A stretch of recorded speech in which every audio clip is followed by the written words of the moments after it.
Here are 20 of our biggest achievements from 2020, starting in January. We saw results from our steadfast efforts to curb tobacco use. Compared to a similar period in 2019, there were 1.8 million fewer U.S. teens using e-cigarettes. And in February, we recommitted to our global road safety initiative and raised our ambition to save 600,000 more lives. And as cities and towns confronted the pandemic, we created a one-stop shop for mayors around the world. We can meet this challenge. We can emerge from it stronger.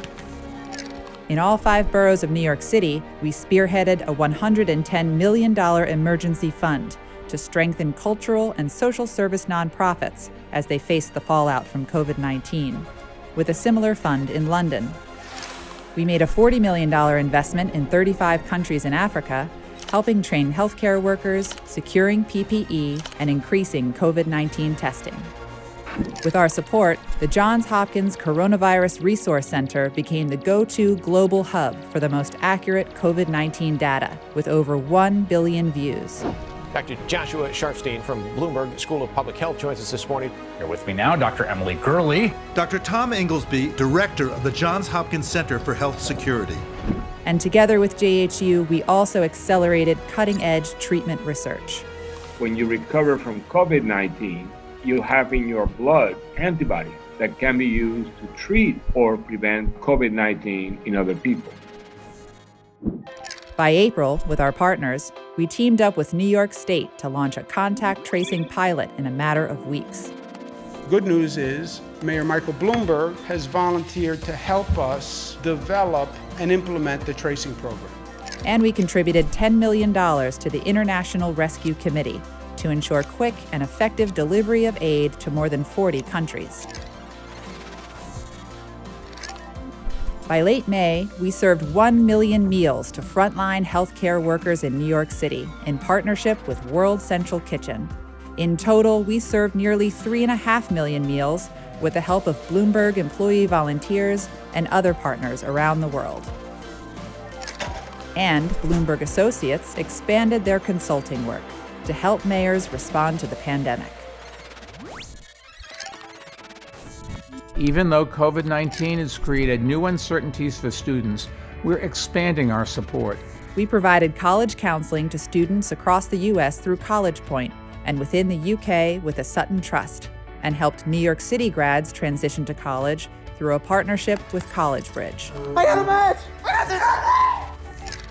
And we're proud that the 2024 class at Johns Hopkins University has the highest percentage of first-generation and underrepresented minorities on record.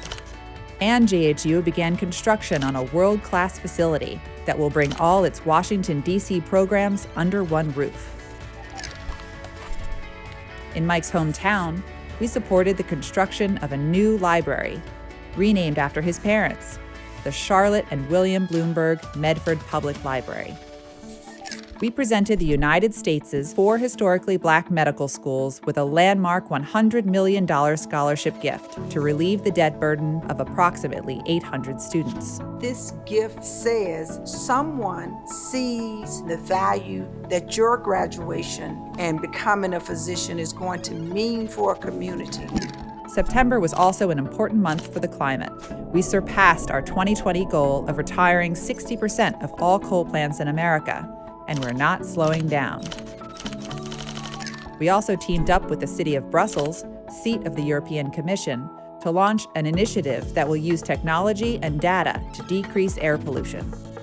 And our groundbreaking initiative, America's Pledge, delivered its 4th and final report to the UN in place of the U.S. federal government that documented the United States' climate progress. Our Bloomberg Connects app, which features over 2,000 works of art, continues to reach new audiences, with now more than 165,000 downloads worldwide. In November, our support for organizations like Fair Fight and Voto Latino helped more people vote in the U.S. than ever before. And finally, in December, we brought together public health experts from across America to tackle the main causes of death and share what's working to save lives. As the year drew to a close, we weren't looking back, but always looking forward, ready to make our impact in 2021.